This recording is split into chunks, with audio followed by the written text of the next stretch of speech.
রাজধানীর বসুন্ধরা আবাসিক এলাকায় একটি ফ্ল্যাটে অভিযান চালিয়ে বিদেশি নাগরিক সহ একটি সংঘবদ্ধ প্রতারক চক্রের 4 সদস্যকে গ্রেফতার করেছে ঢাকা মহানগর গোয়েন্দা পুলিশ ডিবি। শনিবার রাতে তাদের গ্রেফতার করা হয়।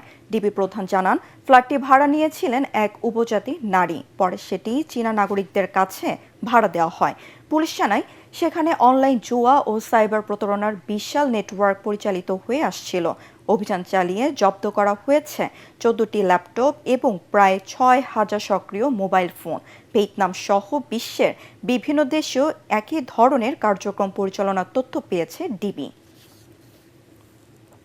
আপনি নতুন অফার পেতে হলে এখানে ক্লিক করুন, আরও কিছু অফার পেতে হলে এখানে ক্লিক করুন, চাকরির জন্য এখানে ক্লিক করুন, বা আপনি যে ইনকামের জন্য, অতিরিক্ত ইনকামের জন্য এখানে ক্লিক করুন। আপনি যখন ওখানে ক্লিক করবেন তখন ক্লিক করার সঙ্গে সঙ্গে এই যে এরকম কিছু ছবি আসে।